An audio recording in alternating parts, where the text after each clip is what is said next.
Hello everyone, welcome to study access. তো দেখো, আজকে যেটা আমরা আলোচনা করব সেটা হচ্ছে, তোমরা তো জানোই যে আমরা WBCS 2022-র জন্য আমরা কিন্তু অলরেডি একটি ফুল কোর্স শুরু করেছি। আর এখানে কিন্তু প্রথম আমরা যেটা শুরু করেছি সেটা হচ্ছে জিওগ্রাফি। আর জিওগ্রাফির কিন্তু অলরেডি আমরা ভারতের অবস্থান, ভারতের ভূপ্রকৃতি দিয়ে দিয়েছি। তো আজকে যেটা আমরা আলোচনা করব সেটা হচ্ছে ভারতের নদ নদী। তো তোমরা যারা WBCS দেবে এবং WPSI দেবে তাদের জন্য কিন্তু এই যে ক্লাসটা রয়েছে আমাদের, এটা কিন্তু কাজে আসবে। তো দেখো, আজকে যেটা আমরা আলোচনা করছি সেটা হচ্ছে কি নদ নদী, ভারতের নদ নদী সম্পর্কে আমরা আলোচনা করব। আর তোমরা যারা WEPর ক্লাস পেতে চাও, WPSI এবং WEP যে কনস্টেবল মেন্স পরীক্ষা রয়েছে সেগুলো যদি ক্লাস পেতে চাও, তাহলে আমাদের স্টাডি অ্যাক্সেস 2.0 বলে একটা চ্যানেল রয়েছে, সেটি তোমরা অবশ্যই সাবস্ক্রাইব করে রাখবে। তো চলো শুরু করি আজকের সেশনটি। তো দেখো, প্রথমেই হচ্ছে আমাদের ভারতের যে নদ নদী, এই নদ নদী আলোচনা করতে গিয়ে প্রথমেই আমরা নদ নদীর সংজ্ঞাটা একটু দেখে নিই। যদিও তোমরা এই সংজ্ঞাটা জানো, তবুও আমরা সংজ্ঞাটা কিন্তু একটু দেখে নেব। প্রথমেই দেখো রয়েছে নদী কাকে বলে। নদী হলো এক স্বাভাবিক জলাধার যা উচ্চভূমি থেকে তুষার গলা জল বা বৃষ্টির জলে পুষ্ট হয়ে বা প্রস্রবণ থেকে উৎপন্ন হয়ে ভূমির ঢাল অনুসারে ভূপৃষ্ঠের নির্দিষ্ট খাত দিয়ে প্রবাহিত হয়ে কি করে সাগর, হ্রদ ও অন্য কোনো জলাশয়ে কিন্তু মিশে যায়। যেমন দেখো গঙ্গা, সিন্ধু, ব্রহ্মপুত্র রয়েছে। এছাড়া দেখো হচ্ছে নদীর মূল কাজ কি রয়েছে। তো দেখো, নদীর কিন্তু মূল কাজ হচ্ছে তিনটি। একটা হচ্ছে কি ক্ষয় করা, তারপরে হচ্ছে কি বহন করা, তারপরে হচ্ছে কি সঞ্চয় করা। তো ক্ষয়, বহন এবং সঞ্চয়। তো এখান থেকে তোমরা মনে রাখবে, নদী কিন্তু যখন উৎপত্তি হয়, যে পাহাড়ের উপর থেকে যখন উৎপত্তি হয়, এই উৎপত্তি স্থল থেকে অর্থাৎ উচ্চ গতিতে নদী কিন্তু ক্ষয়কার্য বেশি করে, আর মধ্যগতিতে কি করে, একদম মধ্যগতিতে কিন্তু হচ্ছে বহনটা বেশি করে। এরপর যখন একদম সমুদ্রে পতিত হয়, বা যেটা হচ্ছে আমাদের একদম নিম্ন গতি, এই নিম্ন গতিতে কিন্তু নদী কী করে সঞ্চয় করা শুরু করে। এই যে নুড়ি, বালি, কাকড় এগুলো যে বয়ে নিয়ে আসে, সেগুলো কিন্তু নিয়ে এসে এই একদম আমাদের নিম্ন গতিতে বা অববাহিকা অঞ্চলে কিন্তু এগুলো সঞ্চয় করে থাকে। এরপরে আমরা কি দেখে নেব, এরপরেই দেখে নেব হচ্ছে এখানে কিন্তু নদীর এক ধরনের রূপ রয়েছে, সেটা কি পাখির পায়ের মতো বদ্বীপ যেটা রয়েছে। তো এই পাখির পায়ের মতো বদ্বীপ কোনটাকে বলা হয়? মূল নদী যখন অসংখ্য শাখা প্রশাখায় ভাগ হয়ে পাখির পায়ের আঙ্গুলের মতো দীর্ঘ ও সংকীর্ণ হয়ে সমুদ্রের দিকে এগোলে নদী কি হয়, নদী বরাবর কিন্তু ক্ষয়কার্যে পাখির পায়ের মতো এক ধরনের বদ্বীপের সৃষ্টি হয়। সেটাকেই বলা হয় কি পাখির পায়ের মতো বদ্বীপ। তো এই যে বদ্বীপটা রয়েছে, এটা কিন্তু হচ্ছে মিসৌরি নদী যে রয়েছে, মিসিসিপির মিসৌরি নদী, সেই নদীতে কিন্তু এই বদ্বীপটা দেখা যায়। আর এই যে বদ্বীপটা হচ্ছে অনেকটা এরকম দেখতে। এরপরে কি রয়েছে, এই যে নদী রয়েছে, নদীর শ্রেণীবিভাগটা আমরা একটু দেখে নেব। ভারতের নদ নদী সম্পর্কে আলোচনা করতে গিয়েই আমরা প্রথমেই দেখব হচ্ছে নদীর শ্রেণীবিভাগ। তো দেখো, নদীর শ্রেণীবিভাগ প্রথমে আমরা ভাগ করছি বিভিন্ন দৃষ্টিকোণ থেকে। নদীর কিন্তু শ্রেণীবিভাগ করা যায়। প্রথম হচ্ছে কি নদীর তোমার আপেক্ষিক বয়স, তারপর হচ্ছে ভূমির প্রারম্ভিক বা প্রাথমিক ঢাল, তারপর হচ্ছে শিলার গঠন, তারপর হচ্ছে প্রতিরোধ ক্ষমতার ভারসাম্যের সাথে সামঞ্জস্য বিধান এবং মস্তক ক্ষয়। এই চারটি গুরুত্বপূর্ণ বিষয়ের উপর নির্ভর করে আমরা নদীকে কিন্তু মোট 7টি ভাগে ভাগ করতে পারি। তো প্রথমটা কি রয়েছে, অনুগামী নদী 1 নম্বর, 2 নম্বর হচ্ছে পরবর্তী নদী, 3 নম্বর হচ্ছে বিপরা নদী, তারপরে রয়েছে কি পুনর্ভবা নদী 4 নম্বরে, 5 নম্বরে রয়েছে কিন্তু হচ্ছে অসংগত নদী, আর 6 নম্বরে কি রয়েছে পূর্ববর্তী নদী, আর 7 নম্বরে রয়েছে কি তোমার অর্ধারূপ নদী। তো প্রথমেই আমরা যেটা দেখে নেব সেটা হচ্ছে অনুগামী নদী কাকে বলে। তো দেখো, সমান্তরাল শিলাস্তরের উপর ভূমিভাগের প্রাথমিক বা প্রারম্ভিক ঢাল অনুসারে প্রবাহিত নদীকে কি বলা হয়? অনুগামী নদী। অর্থাৎ প্রাথমিক যে ঢালটা রয়েছে সেই ঢাল অনুযায়ী চলবে, নতুন কোনো ঢাল গঠন করবে না। তো প্রাথমিক ঢাল অনুযায়ী যে নদীগুলো চলে সেগুলোকে বলা হয় কি অনুগামী নদী। এরপরে কি রয়েছে দেখো, উদাহরণ কি রয়েছে, ভারতের অধিকাংশ নদী কিন্তু হচ্ছে এই শ্রেণীর। পশ্চিমঘাট পর্বতের যেমন হচ্ছে পশ্চিম বাহিনীর নদীগুলি, যথা হচ্ছে বশিষ্ঠী, তারপরে হচ্ছে পরশ্বিনী, তারপরে এগুলো কিন্তু সব হচ্ছে কি অনুগামী নদী। নেক্সট জানবো কি, সেটা হচ্ছে পরবর্তী নদী। তো দেখো, পরবর্তী নদীর যে সংজ্ঞা সেটা কি রয়েছে, যে অনুগামী নদীর সৃষ্টি হয়ে প্রবাহিত হওয়ার পর সংশ্লিষ্ট অঞ্চলে ক্ষয়কার্য চালিয়ে গৌণ ঢাল সৃষ্টি করে এমত অবস্থায়, অর্থাৎ এমন অবস্থায় যে সমস্ত নদী কঠিন শিলাস্তর এড়িয়ে দুর্বল শিলাস্তরের উপর দিয়ে প্রবাহিত হয়ে অনুগামী নদীর সাথে তোমার সমকোণে বা প্রায় সমকোণে মিলিত হয়, তাদের কিন্তু বলা হয় কি পরবর্তী নদী। তো এখানে দেখো ম্যাপে দেওয়া রয়েছে এই যে পরবর্তী নদীটা, এই পরবর্তী নদীটা কিন্তু প্রায় দেখো সমকোণে তোমার অনুগামী যে নদীটা রয়েছে সেটার সঙ্গে কিন্তু মিলিত হয়েছে। তো এই অনুগামী নদীর সঙ্গে কিন্তু একদম সমকোণে যে নদী মিলিত হয় সেটা হচ্ছে কি পরবর্তী নদী। এবার দেখো উদাহরণ কি দেওয়া রয়েছে, উদাহরণে দেওয়া রয়েছে যে মূল অনুগামী নদী যমুনার উপনদী হলো কি অসন, আর এটি কিন্তু হচ্ছে একটি আদর্শ পরবর্তী নদী। নেক্সট কি রয়েছে, বিপরা নদী। তো বিপরা নদী কাকে বলে, যে সকল নদী অনুগামী নদীর বিপরীত দিকে প্রবাহিত হয় এবং তাদের বিপরা নদী বলা হয়। তো দেখো যেসব নদী অনুগামী যে নদী রয়েছে সেই অনুগামী নদীর কিন্তু বিপরীত দিকে যাবে সেটাকেই বলা হবে কি বিপরা নদী। এখানে কিন্তু বিপরা নদীর একটা ছবি দেওয়া রয়েছে। তো ঠিক অনুগামী নদী যেখানে রয়েছে ওই অনুগামী নদীর কিন্তু বিপরীত দিকে এটা প্রবাহিত হয়। অনুগামী নদী যেদিকে প্রবাহিত হয় এরা তার বিপরীত দিকে প্রবাহিত হয় বলে এদের বিপরীত অনুগামী নদীও বলা হয়। আর এরা কিন্তু হচ্ছে ঢাল বা নদীর বিপরীতে প্রবাহিত হয় বলে এদের কি বলা হয়, বিপরীত নদী নদীও বলা হয়। এদের নদীটা বিপরীত হয় বলে কিন্তু একে কি বলা হয়, বিপরা নদীও বলা হয়ে থাকে। আবার দেখো যেহেতু এই প্রকার নদীগুলি ভূতটের উপর দিয়ে প্রবাহিত হয় তাই কিন্তু একে কি বলা হয়, ভূতট নদীও কিন্তু বলা হয়ে থাকে। তো এগুলো কিন্তু সব হচ্ছে বিপরা নদীর তোমার সমার্থক শব্দ, অর্থাৎ এগুলো সব হচ্ছে বিপরা নদীর কিন্তু অপর নাম। এরপরে দেখো এর উদাহরণ কি দেওয়া রয়েছে, শিবালিক পর্বতের উত্তর ঢালে বিপরা নদী দেখা যায়। শিবালিক পর্বতের উত্তর ঢালে কিন্তু এই নদী দেখা গেছে। এরপরে কি রয়েছে, পুনর্ভবা নদী। যে সকল নদী অনুগামী নদীর সাথে একই দিকে সমান্তরালভাবে প্রবাহিত হয় তাদের বলা হয় কি পুনর্ভবা নদী। আর অসঙ্গত নদী কাকে বলা হয়, মস্তকের দিক দিয়ে ক্ষয়ের ফলে যে নদী সৃষ্টি হয় তাকে কিন্তু বলা হয় অসঙ্গত নদী। তো এর বৈশিষ্ট্য কতগুলো রয়েছে সেগুলো কি কি, এক হচ্ছে এই প্রকার নদীর সাথে অভ্যন্তরীণ গঠনের কোনো সামঞ্জস্য বা সঙ্গতি থাকে না। 2 নম্বর হচ্ছে অসঙ্গত নদী প্রবাহিত হয়ে প্রধান নদী বা অনুগামী নদীর সাথে কিন্তু মিলিত হয়ে থাকে। নেক্সট রয়েছে কি পূর্ববর্তী নদী। তো পূর্ববর্তী নদী কাকে বলা হয়, ভূতাত্ত্বিক পরিবর্তন হলেও কোনো নদী যদি নিম্নক্ষয়ের সাহায্যে সেই অঞ্চলের ভূ উন্নয়নের সাথে সামঞ্জস্য রেখে তার পূর্বেকার প্রবাহ বজায় রাখতে সক্ষম হয় তাহলেই কিন্তু তাকে কি বলা হয়, পূর্ববর্তী নদী। দেখো এই যে পূর্বেকার যে ভূমিরূপটা রয়েছে, পূর্বের যে ঢালটা রয়েছে সেই ঢালটা যখন বজায় রাখতে সক্ষম হয়, এখানে বলা রয়েছে কি দেখো সংজ্ঞাটিতে যে ভূতাত্ত্বিক পরিবর্তন হলেও কোনো নদী যদি নিম্নক্ষয়ের সাহায্যে সেই অঞ্চলের ভূ উন্নয়নের সাথে সামঞ্জস্য রেখে তার পূর্বেকার প্রবাহ বজায় রাখতে সক্ষম হয় তাহলেই কিন্তু তাকে বলা হয় কি পূর্ববর্তী নদী। অর্থাৎ যতই ভূতাত্ত্বিক পরিবর্তন হোক তবুও কিন্তু তার যে পূর্ববর্তী যে তার ঢালটা রয়েছে, পূর্বের যে প্রবাহটা রয়েছে সেটা কিন্তু তারা বজায় রাখে ক্ষয় করার ফলে। আর এটিকেই কিন্তু বলা হয়ে থাকে কি পূর্ববর্তী নদী। যেমন উদাহরণ কি রয়েছে, সিন্ধু, শতদ্র, ব্রহ্মপুত্র, গঙ্গা প্রভৃতি নদীগুলি কিন্তু হচ্ছে মস্তকের দিকের অংশ হিমালয় পর্বত উত্থিত হওয়ার আগেই এই অঞ্চল কিন্তু অবস্থিত ছিল। আর পরবর্তীতে হিমালয় পর্বত উত্থানের পরেও কিন্তু এই সকল নদী কি হয়েছে, নদীগুলি নিম্নক্ষয়ের মাধ্যমে ওই অঞ্চলের নিজেদের প্রবাহ বজায় রাখতে সক্ষম হয়েছে। যে অঞ্চলে ছিল, যেখানে তার প্রবাহ ছিল সেখানেই রয়েছে, কিন্তু দেখো ওই অঞ্চলটা কিন্তু এখন উপরে উঠে গেছে, হিমালয় পর্বতের সৃষ্টি হয়েছে, তবু কিন্তু সেখানেই রয়েছে নদীগুলো। তার জন্যই কিন্তু এগুলোকে বলা হয় কি পূর্ববর্তী নদী। পরবর্তীতে কি রয়েছে যে অধ্যারোপ নদী বা আরোপিত নদী। তো এই নদী কাকে বলা হয়, তো দেখো কোনো প্রাচীন শিলাস্তরের উপর পলি সঞ্চিত হয়ে নতুন শিলাস্তর সৃষ্টি হলে তার উপরও একটি নদীগোষ্ঠী গড়ে ওঠে। আর বহুদিন ধরে এই নদীগুলি কি হয়, ওই নতুন শিলাস্তরের উপর ক্ষয়কার্য চালিয়ে একসময় নিচে অবস্থিত যে কঠিন শিলাস্তর রয়েছে তার উপর কিন্তু প্রতিষ্ঠিত হয়। আর এইভাবে উপরের শিলাস্তর গঠিত নদীর নিচের শিলাস্তরের উপর তোমার অধ্যারোপিত বা আরোপিত হলে তাকেই কিন্তু বলা হয় কি অধ্যারোপী নদী বা আরোপিত নদী বলা হয়ে থাকে। উদাহরণ কি, যেমন হচ্ছে মুড়ি থেকে চান্ডিল যে পর্যন্ত সুবর্ণরেখা নদীটির অধ্যারোপিত অবস্থা কিন্তু দেখা গেছে।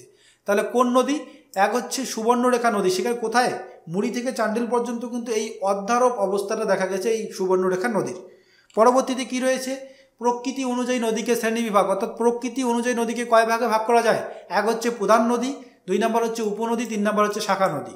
তো প্রধান নদী তো তোমরা জানো, যে নদী প্রথমেই প্রবাহিত হচ্ছে, বৃহত্তর যে নদীটা রয়েছে এই বৃহত্তর নদীটাকে বলা হচ্ছে কি প্রধান নদী। তো এটি হচ্ছে প্রধান নদী।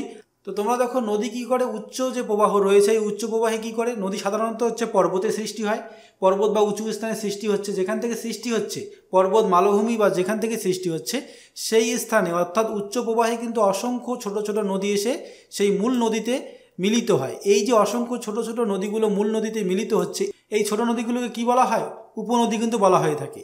আর মাঝখানে যে মূল নদীটা রয়েছে এটাকে বলা হয় মূল নদী বা প্রধান নদী।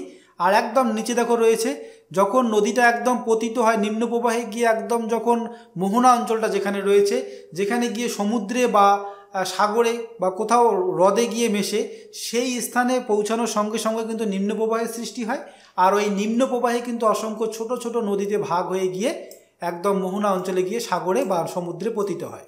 তো এই যে পতিত হচ্ছে সেই স্থানে ছোট ছোট নদী সৃষ্টি হচ্ছে, এই ছোট ছোট নদীগুলোকেই কিন্তু বলা হয় কি শাখা নদী। নেক্সট কি রয়েছে, যে সমাপ্তিস্থল অনুযায়ী নদীকে কয় ভাগে ভাগ করা যায়। তো এখানে কিন্তু হচ্ছে সমুদ্রে পতিত নদী, আর একটা হচ্ছে হ্রদে পতিত নদী, আর একটা হচ্ছে অন্তর্বাহিনী নদী, আর একটা হচ্ছে কি অন্যত্র পতিত নদী। তো সমুদ্রে যেগুলো পতিত হয় সেগুলো হচ্ছে সমুদ্র পতিত নদী, হ্রদে যেগুলো পতিত হচ্ছে সেগুলো হচ্ছে হ্রদে পতিত নদী। আর অন্তর্বাহিনী নদী সম্পর্কে আমরা একটু জানবো। তো অন্তর্বাহিনী নদী দেখো কাকে বলে, যে নদী মহাদেশের অভ্যন্তরভাগে অবস্থিত কোনো উৎস অঞ্চল থেকে সৃষ্টি হয়ে একটি সীমাবদ্ধ অঞ্চলব্যাপী প্রবাহের পর ওই অঞ্চলের মধ্যেই তার প্রবাহ পথ শেষ হয়ে তোমার সমাপ্তি লাভ করে, তাকেই কিন্তু বলা হয় অন্তর্বাহিনী নদী। তো এই অন্তর্বাহিনী নদী কিন্তু একটা দেশে, নির্দিষ্ট কোনো দেশে সৃষ্টি হয়ে সেখানেই গিয়ে সেখানকার কোনো জলভাগের সঙ্গে গিয়ে পতিত হয়, অর্থাৎ সেখানকার কোনো জলভাগে কিন্তু পতিত হয় বা কোনো হ্রদে পতিত হয়, অর্থাৎ কোনো অন্য দেশেও যায় না, আবার কোনো সমুদ্রে বা কোনো সাগরে গিয়ে মেশে না। সেই নদীগুলোকে কিন্তু বলা হচ্ছে অন্তর্বাহিনী নদী। যেমন হচ্ছে ভারতের যে রাজস্থানের লুনি নদী রয়েছে, এটা কিন্তু হচ্ছে একটা অন্তর্বাহিনী নদী। এছাড়া হচ্ছে ইরাকের টাইগ্রিস আর ইউফ্রেটিস নদী, আর রাশিয়ার কি রয়েছে ভলগা নদী, এগুলো কিন্তু সব হচ্ছে কি অন্তর্বাহিনী নদীর উদাহরণ। আর অন্যত্র পতিত নদী হচ্ছে কোনো জলাশয় বা অন্য কোনো নদীতে যে নদীগুলো পতিত হয় সেগুলোকে বলা হয় অন্যত্র পতিত নদী। নেক্সট কি রয়েছে, উৎস অনুযায়ী নদীকে দুই ভাগে ভাগ করা যায়। এক হচ্ছে বরফ গলা জলে পুষ্ট নদী, আর হচ্ছে বৃষ্টির জলে পুষ্ট নদী। তোমরা জানো যে এই বরফ গলা জলে যে পুষ্ট নদী রয়েছে, এই বরফ গলা জলে পুষ্ট নদীগুলো কিন্তু হচ্ছে সারা বছরই জল থাকে, আর বৃষ্টির জলে পুষ্ট নদীতে কিন্তু সারা বছর জল থাকে না। এই নদীগুলোতে কিন্তু হচ্ছে জলবিদ্যুৎ কেন্দ্র যেগুলো গড়ে ওঠে সেগুলো কিন্তু বেশিরভাগই হচ্ছে এই বরফ গলা জলে পুষ্ট নদীতে গড়ে ওঠে। আর বৃষ্টির জলে পুষ্ট নদী হচ্ছে সারা বছর কিন্তু এখানে জল থাকে না, বর্ষার কালে কিন্তু বর্ষার জলে পুষ্ট হয়ে থাকে। এরপরে কি রয়েছে, উৎপত্তি অনুযায়ী নদীকে চার ভাগে ভাগ করা যায়। এক হচ্ছে পর্বত অঞ্চলের নদী, আর একটা হচ্ছে পাহাড়ের নদী, তারপর হচ্ছে মালভূমি অঞ্চলের নদী, সমভূমি অঞ্চলের নদী। এগুলো তোমরা সবাই জানো এটা কোন অঞ্চলের নদীকে কি বলা হচ্ছে। এরপরে কি রয়েছে, প্রবাহ অনুযায়ী নদীকে দুভাগে ভাগ করা যায়। এক হচ্ছে আদর্শ নদী, এক হচ্ছে সাধারণ নদী। তো আদর্শ নদী কাকে বলে, তো দেখো যে নদীর উচ্চগতি, মধ্যগতি, নিম্নগতি এই তিন প্রকার গতিয়ে লক্ষ্য করা যায় যে নদী, সেই নদীকেই কিন্তু আদর্শ নদী বলা হয়ে থাকে। আর এই আদর্শ নদী যে রয়েছে, এই আদর্শ নদী কিন্তু হচ্ছে এক ধরনের, আমাদের যে ভারতবর্ষে গঙ্গা রয়েছে, গঙ্গা কিন্তু হচ্ছে একটি আদর্শ নদী। তো এখানে দেখো আদর্শ নদীর সংজ্ঞাটা দেওয়া রয়েছে, যে নদীর উৎস থেকে মোহনা পর্যন্ত গতি প্রবাহে তিনটি অবস্থায় লক্ষ্য করা যায়। কোন কোন অবস্থা, এক হচ্ছে উচ্চ প্রবাহ, এক হচ্ছে তারপরে হচ্ছে মধ্য প্রবাহ, তারপরে কি রয়েছে নিম্ন প্রবাহ। এই যে তিনটি অবস্থা, এই তিনটি অবস্থায় সুস্পষ্টভাবে দেখতে পাওয়া যায় যে নদীতে, তাকেই বলা হয় হচ্ছে আদর্শ নদী। অন্যভাবে বললে বলা যায় যে নদী তার ঢালকে ক্ষয়চক্রের দ্বারা সমুদ্রতলের ঢালের সাথে সমতা রেখে ক্ষয়, বহন, সঞ্চয় এই তিনটি কার্য পর্যায়িত ঢালে পরিণত করে। এই তিনটি কার্যের মাধ্যমে তোমার ক্ষয়, তারপরে বহন, তারপরে হচ্ছে সঞ্চয় কার্যের মাধ্যমে পর্যায়িত ঢালে পরিণত করে, তাকেই বলা হয় আদর্শ নদী। উদাহরণ কি রয়েছে, প্রাকৃতিক দিক দিয়ে ভারতের গঙ্গা নদী একটি হচ্ছে আদর্শ নদী, আর যেটি হচ্ছে কোথায় সৃষ্টি হয়েছে, হিমালয়ে গঙ্গোত্রী হিমবাহর গোমুখ গুহা থেকে উৎপন্ন হয়ে তোমার প্রায় 2051 কিলোমিটার 2071 কিলোমিটার প্রবাহিত হয়ে তার তিনটি প্রবাহই কিন্তু লক্ষ্য করা যায়। কি কি, এক হচ্ছে ঊর্ধ্ব প্রবাহ, আর হচ্ছে মধ্য প্রবাহ, আর হচ্ছে নিম্ন প্রবাহ। তো দেখো ঊর্ধ্ব প্রবাহ বা উচ্চ গতি যেটা রয়েছে, এই ঊর্ধ্ব প্রবাহে কী হয়, কোন অঞ্চল থেকে কোন অঞ্চল পর্যন্ত রয়েছে এই গঙ্গা, এক হচ্ছে গোমুখ থেকে একদম হরিদ্বার পর্যন্ত, এটাকে বলা হচ্ছে ঊর্ধ্ব প্রবাহ বা উচ্চ প্রবাহ। মধ্য প্রবাহ হচ্ছে হরিদ্বার থেকে ধুলিয়ানা পর্যন্ত, কেউ কেউ আবার বলে এটা রাজমহল পর্যন্ত। তো এরপরে কি রয়েছে, ধুলিয়ানা থেকে একদম মোহনা পর্যন্ত, যেটা বঙ্গোপসাগরে গিয়ে পতিত হয়েছে যে স্থানটি, সেই স্থান পর্যন্ত কিন্তু নিম্ন প্রবাহ লক্ষ্য করা যায়। দেখো ভারতেই কিন্তু এর তিনটি প্রবাহই ভারতেই লক্ষ্য করা যায়, এক হচ্ছে উচ্চ প্রবাহ, মধ্য প্রবাহ, নিম্ন প্রবাহ, তিনটি কিন্তু ভারতেই রয়েছে। তো এই জন্যই কিন্তু একে বলা হচ্ছে কি আদর্শ নদী। এরপরে দেখো এই যে আদর্শ নদী, এই আদর্শ নদীর যে তোমার উচ্চ প্রবাহ রয়েছে বা ঊর্ধ্ব প্রবাহ রয়েছে, এই ঊর্ধ্ব প্রবাহে কিন্তু কতগুলো ভূমিরূপ দেখতে পাওয়া যায়। এক হচ্ছে ভি আকৃতির নদী উপত্যকা। তো এই যে ভি আকৃতির নদী উপত্যকা রয়েছে, ভি আকৃতির নদী উপত্যকা কাকে বলে, তো পার্বত্য প্রবাহে নদীর প্রখর স্রোতের দ্বারা প্রবাহিত প্রস্তরখণ্ডের সাথে নদীপার্শ্ব ও নদীগর্ভের সংঘর্ষের ফলে নদী শিলাস্তরকে দ্রুত ক্ষয় করে থাকে, আর এর ফলে নদী উপত্যকায় কী হয়, ক্রমশ ইংরেজি ভি অক্ষরের মতো আকৃতি ধারণ করে থাকে। একেই বলা হয় কি ভি আকৃতির উপত্যকার নদী। তো এই ভি আকৃতির উপত্যকা কিন্তু এটাকেই বলা হয়ে থাকে। তো এখানে দেখো তোমাদের কিন্তু এখানে প্রশ্নটা এসে থাকে কীভাবে, যে ভি আকৃতির উপত্যকা, নদীর ভি আকৃতির উপত্যকা কোন প্রবাহে লক্ষ্য করা যায়, সেটা কিন্তু হচ্ছে উচ্চ প্রবাহ বা ঊর্ধ্ব প্রবাহে এই ভি আকৃতির উপত্যকা কিন্তু লক্ষ্য করা যায়। উদাহরণ কী কী রয়েছে, শতদ্র, সিন্ধু, তিস্তা এই নদীগুলিতে কিন্তু এই ভি আকৃতির উপত্যকা লক্ষ্য করা গেছে। আর দেখো এই যে ভি আকৃতির উপত্যকা, এটা কিন্তু হচ্ছে গিরিখাত হয়ে থাকে পরবর্তীতে। দেখো ভি আকৃতির নদী উপত্যকা ক্রমশ খুব গভীর ও তীরভাগ যদি খুব খাড়াই হয়, তাকেই কিন্তু বলা হয় হচ্ছে গিরিখাত। উদাহরণ কি রয়েছে, পেরুর কালকা নদীর গিরিখাত, আর নেপালের কি কালীগণ্ডকী নদীর গিরিখাত, এছাড়া হচ্ছে চীনের ইছাং নদীর গিরিখাত, শতদ্রু নদীর গিরিখাত, এগুলো কিন্তু সব হচ্ছে কি গিরিখাত। এই নদীগুলোতেই কিন্তু গিরিখাত লক্ষ্য করা যায়। এখানে দেখো গিরিখাতের একদম ছবিটা দেওয়া রয়েছে। এরপরে কি রয়েছে, আই আকৃতির নদী উপত্যকা, এটাও কিন্তু হচ্ছে উচ্চ প্রবাহে লক্ষ্য করা যায়। তো দেখো সংজ্ঞা কি দেওয়া রয়েছে, শুষ্ক মরু পার্বত্য অঞ্চলে বা মালভূমি অঞ্চলে নদীতে পর্যাপ্ত জলের অভাবে পার্শ্বক্ষয় প্রায় একেবারেই বন্ধ হয়ে যায়। পার্শ্বক্ষয় প্রায় হয়ই না, খালি নিম্নক্ষয় হতে থাকে। পার্শ্বক্ষয় বন্ধ হয়ে গেলেও ক্রমাগত নিম্নক্ষয়ের ফলে খাড়া পাড় বিশিষ্ট ইংরেজি আই আকৃতির যে সংকীর্ণ নদীখাতের সৃষ্টি করে তাকেই কিন্তু বলা হয় হচ্ছে আই আকৃতির উপত্যকা। তো এটাকেই বলা হচ্ছে কি আই আকৃতির উপত্যকা। এটা কোথায় দেখা যায়, সিন্ধু নদের হিমালয়ের প্রবাহপথে কিন্তু কিছু স্থানে এই আই আকৃতির উপত্যকাটা লক্ষ্য করা গেছে। এরপরে দেখো কেনিয়ন কাকে বলে। তো দেখো এই যে কেনিয়ন রয়েছে, এই কেনিয়নের ব্যুৎপত্তিগত অর্থ কি, এই কেনিয়ন কিন্তু হচ্ছে একটি স্প্যানিশ শব্দ যার অর্থ হচ্ছে পাইপ বা নল। তো এটা পাইপ বা নলের মতো অনেকটা দেখতে হয়, তাই একে বলা হয় কি কেনিয়ন। তো কেনিয়ন কাকে বলে, শুষ্ক মরু অঞ্চলে পার্বত্য অঞ্চলে মরু পার্বত্য অঞ্চলে বা মালভূমি অঞ্চলে নদীতে পর্যাপ্ত জলের অভাবে পার্শ্বক্ষয় প্রায় একেবারেই বন্ধ হয়ে যায়। এই একেবারেই বন্ধ হয়ে গেলেও ক্রমাগত নিম্নক্ষয়ের ফলে খাড়া পাড় বিশিষ্ট ইংরেজি আই আকৃতির উপত্যকা আরও সুগভীর, খাড়াই ও সংকীর্ণ হয়ে পড়লে তাকেই কিন্তু বলা হয় হচ্ছে ক্যানিয়ন। তো দেখো আই আকৃতির উপত্যকাটা যখন আরও খাড়াই এবং সুগভীর হয়ে থাকে, আরও ক্ষয় হওয়ার ফলে, তখনই কিন্তু তাকে ক্যানিয়ন বলা হয়। ঠিক আছে, এছাড়া দেখো এর উদাহরণ কি কি দেওয়া রয়েছে, ইউএসের কলোরাডো নদীর গ্র্যান্ড ক্যানিয়ন যে রয়েছে সেটি হচ্ছে পৃথিবীর দীর্ঘতম একটি ক্যানিয়ন, আর এটি কিন্তু হচ্ছে প্রায় তোমার 482 কিলোমিটার দীর্ঘ স্থান জুড়ে রয়েছে। তো এখানে দেখো গ্র্যান্ড ক্যানিয়ন যে আমাদের রয়েছে, এই গ্র্যান্ড ক্যানিয়নের ছবিটা কিন্তু এখানে দেওয়া রয়েছে, দেখো অনেকটাই গভীর রয়েছে। তো এই আই আকৃতির উপত্যকা অনেকটা যখন গভীর কম হবে তখন বলা হবে তাকে আই আকৃতির উপত্যকা, যখন তার গভীরতা আরও বৃদ্ধি পাবে, আরও খাড়াই হবে এবং সুগভীর হবে, তখন কিন্তু তাকে বলা হবে কি ক্যানিয়ন। পরবর্তীতে কি রয়েছে, মন্থকূপ। মন্থকূপ কাকে বলে, তো দেখো রয়েছে কি নদীর জলস্রোতের সাথে বাহ্যিক শিলাখণ্ডগুলি ঘুরতে ঘুরতে অবঘষ্ট প্রক্রিয়ায় নদীবক্ষে ক্ষুদ্র ক্ষুদ্র প্রায় গোলাকার গর্তের সৃষ্টি করে, তাকে কিন্তু বলা হয় হচ্ছে মন্থকূপ। এই দেখো এখানে ম্যাপে দেওয়া রয়েছে মন্থকূপ, এইগুলো কিন্তু হচ্ছে নদী জলস্রোতের সাথে তোমার বাহিত শিলাখণ্ডগুলি ঘুরতে ঘুরতে কী করে, অবঘর্ষ প্রক্রিয়ায় নদীবক্ষে ক্ষুদ্র ক্ষুদ্র গোলাকার এই গর্তের সৃষ্টি করে, এই গর্তগুলোকে কিন্তু বলা হয় কি মন্থকূপ। তো এই হিমালয়ের পার্বত্য অঞ্চলে প্রবাহিত নদী যে রয়েছে, এই নদীগুলির কিন্তু নিম্ন তোমার নদীবক্ষে কিন্তু অসংখ্য মন্থকূপ দেখা গেছে। এছাড়া কি রয়েছে, আবদ্ধ শিলাস্তর বা শৃঙ্খলিত শৈলশিলা, এগুলো কিন্তু সব যেগুলো আলোচনা করছি সবগুলোই কিন্তু হচ্ছে উচ্চ প্রবাহ বা ঊর্ধ্ব প্রবাহে এগুলো লক্ষ্য করা যায়। তো এই আবদ্ধ শৈলশিলা বা শৃঙ্খলিত শৈলশিলা কাকে বলে, পার্বত্য অঞ্চলে নদীর প্রবাহ পথে কঠিন শিলাপ্রবাহ শিলাসমূহ যেগুলো রয়েছে সেগুলো কিন্তু বাধার সৃষ্টি করলে নদী এঁকে বেঁকে চলতে শুরু করে, আর এর ফলে নদীর একটি পার অপর পারকে কি করে আড়াল করে রাখে। ফলে কি হয়, নদীর গতিপথে কিন্তু সোজাসুজি বেশি দূর পর্যন্ত দেখতে পাওয়া যায় না, দূর থেকে মনে হয় কি, মনে হয় যেন শৈলশিলাগুলি আবদ্ধ বা শৃঙ্খলিত অবস্থায় রয়েছে, যে কারণে এদের কি বলা হয় আবদ্ধ শৈলশিলা বা শৃঙ্খলিত শৈলশিলা। নেক্সট রয়েছে কি কর্তিত শৈলশিলা। তো পার্বত্য অঞ্চলের উচ্চ গতিতে নদী তীব্র গতিতে ক্ষয়কার্য করতে করতে অগ্রসর হয়, আর এই অগ্রসরে নদী তার প্রবাহপথে অবস্থিত শৈলশিলার অবিক্ষিপ্ত অংশগুলি ক্ষয় করে কিছুটা সোজা পথে অগ্রসর হয়, আর এরকম ক্ষয়প্রাপ্ত শৈলশিলা অবিক্ষিপ্তাংশগুলি কি হয়, কর্তিত শৈলশিলা বলে কিন্তু পরিচিত রয়েছে। তো এখানে দেখো এই কর্তিত শৈলশিলার এখানে ছবি দেওয়া রয়েছে, এটা কিন্তু হচ্ছে তোমার কর্তিত শৈলশিলা। তো দেখো হিমালয়ের পার্বত্য অঞ্চলে তিস্তা, তোর্ষা, মহানন্দা, জলঢাকা প্রভৃতি নদীর উচ্চ প্রবাহে এরকম অনেক কিন্তু কর্তিত শৈলশিলা লক্ষ্য করা গেছে। নেক্সট কি রয়েছে, মধ্যপ্রবাহ। তো এই মধ্যপ্রবাহে কোন কোন ভূমিরূপ দেখতে পাওয়া যায়, তো এক হচ্ছে মধ্যপ্রবাহে কিন্তু নদীর এই রূপগুলো দেখা যায়, এক হচ্ছে পলল শঙ্কু, পলল বেজনি, এরপরে হচ্ছে নদী চড়া, তারপরে হচ্ছে নদীবাগ, তারপরে হচ্ছে নদী মঞ্চ, এগুলো কিন্তু সব হচ্ছে মধ্যগতিতে লক্ষ্য করা যায়। তো প্রথমেই আমরা আলোচনা করব হচ্ছে পলল শঙ্কু।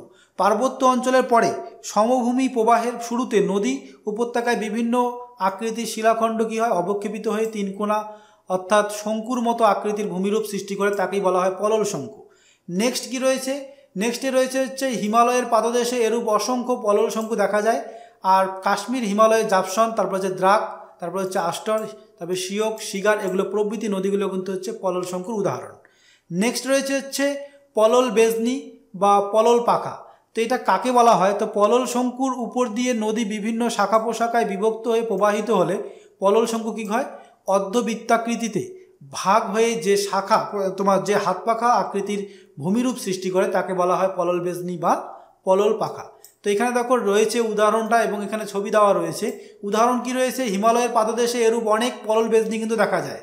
উত্তরপ্রদেশের হরিদ্বার এবং ঋষিকেশের কাছে এরকম কিন্তু পলল বেজনি দেখা গেছে। এছাড়া কি রয়েছে, নদী বাঁক বা মিয়েন্ডার।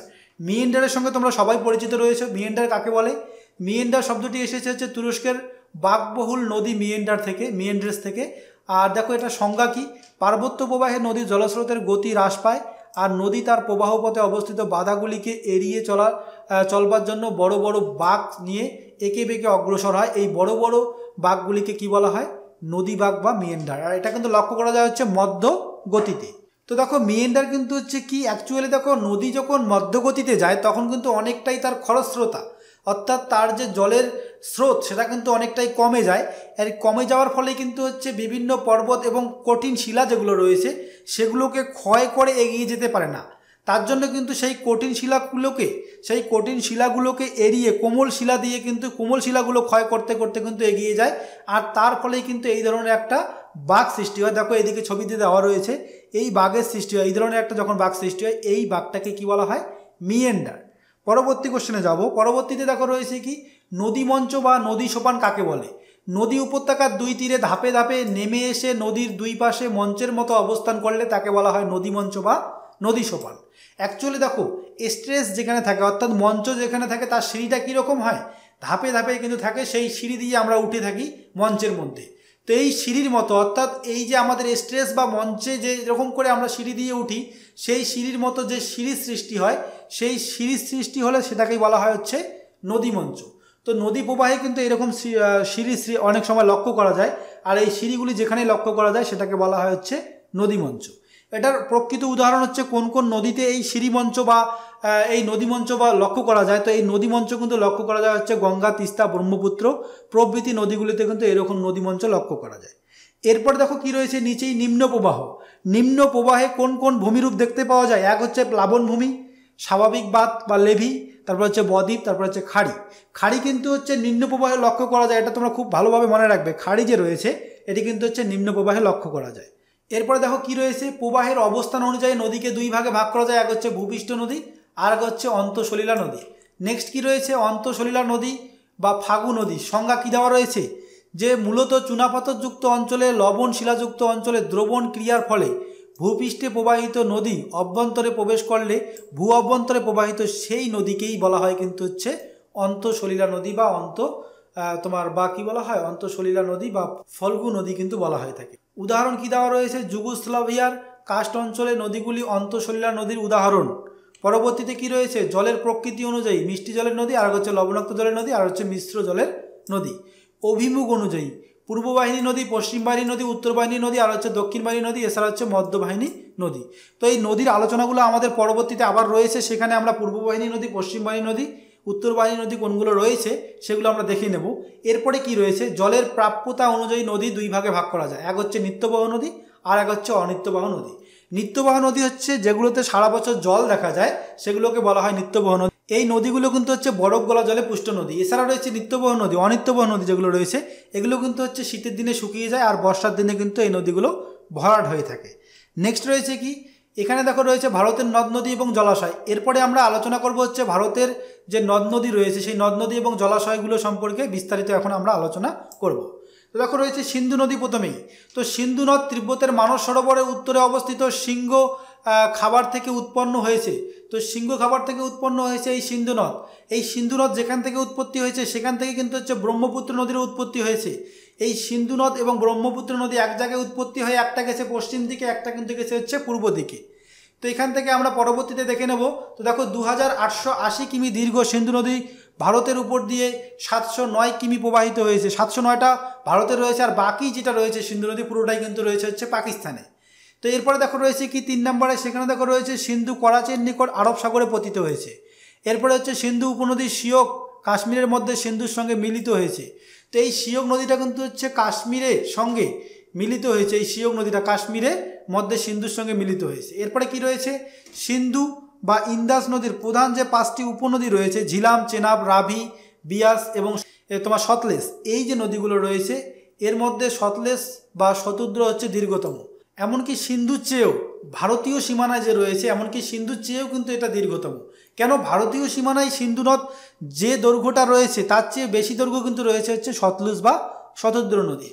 তো এখানে দেখো ঝিলাম, চেনাব, রাবি, বিয়াস, সতলেজ, এখানে কিন্তু দেখো মূল 5টি নদী নিয়ে পাঞ্জাব যে সমভূমিটা রয়েছে সেই পাঞ্জাব সমভূমি কিন্তু হচ্ছে সিন্ধু নদের 5টি উপনদী নিয়ে গঠিত হয়েছে। আর এই 5টি নদী নিয়ে গঠিত হওয়ার ফলেই কিন্তু পাঞ্জাবকে কি বলা হয়? পঞ্চনদের দেশ বলা হয়ে থাকে।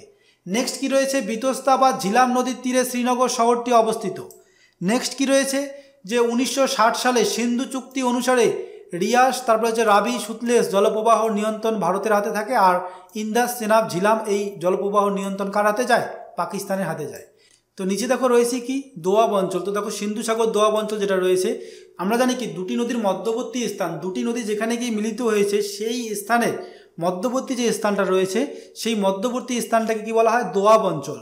তো এই মধ্যবর্তী যে পলিগঠিত স্থানটি রয়েছে সেটাকে দোয়াব বলা হয়। আর এই দোয়াব হচ্ছে দেখো সিন্ধু এবং ঝিলাম নদীর মাঝখানে রয়েছে সিন্ধু সাগর দোয়াবটা রয়েছে, আর ঝিলাম এবং চন্দ্রভাগা নদীর মাঝখানে হচ্ছে সাস দোয়াব, আর রেস্তোনা দোয়াব যেটা রয়েছে সেটা কোথায় রয়েছে?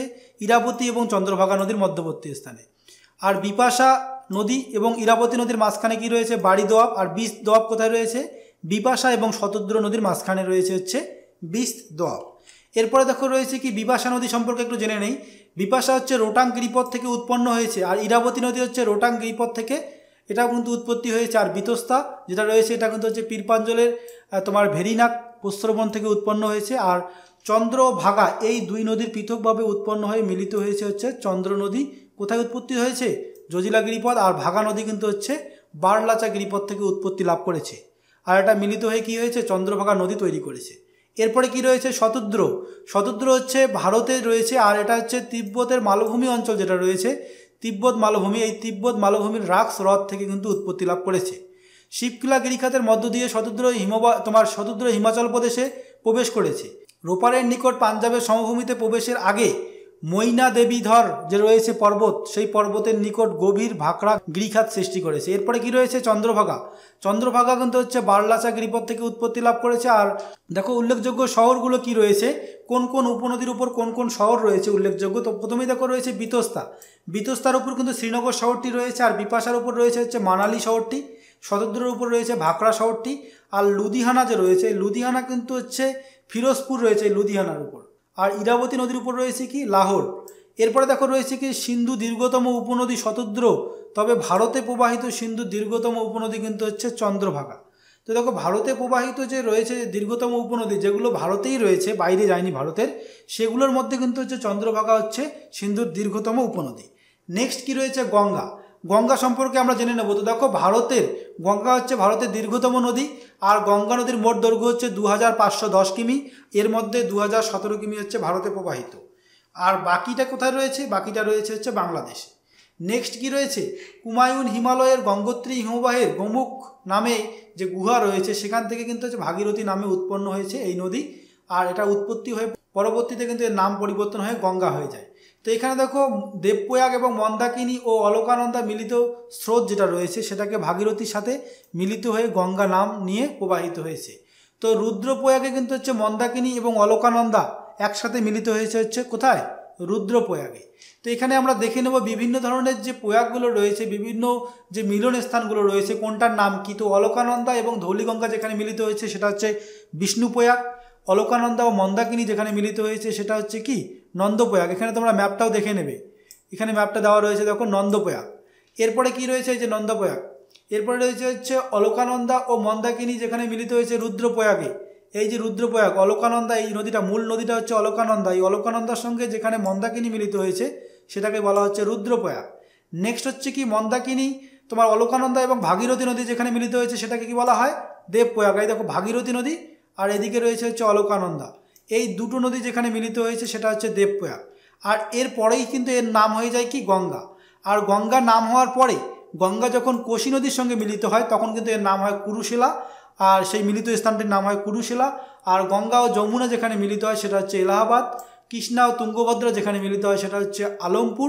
নেক্সট হচ্ছে তুঙ্গভদ্রা যেখানে মিলিত হয় সেটা হচ্ছে কুডলি। নেক্সট হচ্ছে গঙ্গা ও গণ্ডক যেখানে মিলিত হয় হাজিপুর। অলকানন্দা ও সরস্বতী হচ্ছে তোমার কেশব প্রয়াগ, তারপরে হচ্ছে নীলগঙ্গা ও ভাগীরথী যেখানে মিলিত হয় গুপ্ত প্রয়াগ, এছাড়া হচ্ছে সোমনদী এবং মন্দাকিনী যেখানে মিলিত হয় সেটা হচ্ছে সোমপ্রয়াগ। আর একটা হচ্ছে প্রয়াগরাজ যেখানে হচ্ছে গঙ্গা যমুনা সরস্বতী এই তিনটি নদী যেখানে মিলিত হয় সেটাকে বলা হয় প্রয়াগরাজ। তোমাদের জন্য খুব ইম্পর্টেন্ট হচ্ছে উপরে চারটি, বিষ্ণুপ্রয়াগ, নন্দপ্রয়াগ, রুদ্রপ্রয়াগ, দেবপ্রয়াগ, আর একটা রয়েছে হচ্ছে প্রয়াগরাজ। এই পাঁচটি কিন্তু খুব ইম্পর্টেন্ট রয়েছে। এরপরে দেখো কি রয়েছে, গঙ্গার নিম্নগতি রাজমহল পাহাড়ের কাছে গতি তোমার পশ্চিমবঙ্গে প্রবেশ করে কিছু দূর প্রবাহিত হয়ে মুর্শিদাবাদ জেলার ধুলিয়ানার কাছে ভাগীরথী এবং পদ্মা নামে দুটি শাখায় বিভক্ত হয়ে গেছে। একটা হচ্ছে ভাগীরথী নামে মুর্শিদাবাদের কাছে কিন্তু ভাগীরথী হয়, আর একটা হচ্ছে পদ্মা হয়ে বাংলাদেশের দিকে যায়। তো এখানে দেখো এই যে এটা তোমার পশ্চিমবঙ্গে প্রবেশ করার সময় কোথায় প্রবেশ করে, কোন স্থানটিতে, এটাও কিন্তু অনেক সময় পরীক্ষায় এসে থাকে। তো গঙ্গা কিন্তু হচ্ছে নিম্নগতি রাজমহল পাহাড়ের কাছে পশ্চিমবঙ্গে প্রবেশ করে।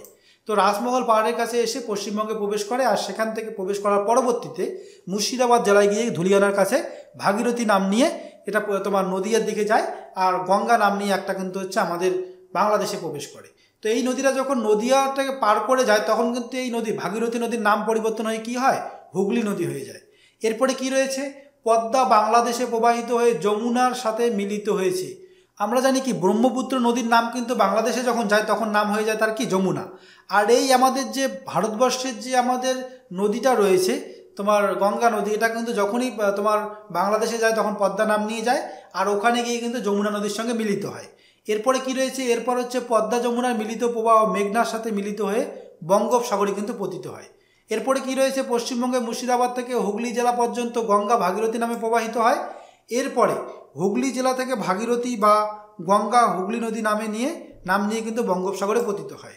তো দেখো গঙ্গা ব্রহ্মপুত্র মেঘনা যে বদ্বীপ রয়েছে সেটি হচ্ছে পৃথিবীর বৃহত্তম কিন্তু একটি বদ্বীপ, গঙ্গা ব্রহ্মপুত্র এবং মেঘনা নদীর বদ্বীপ।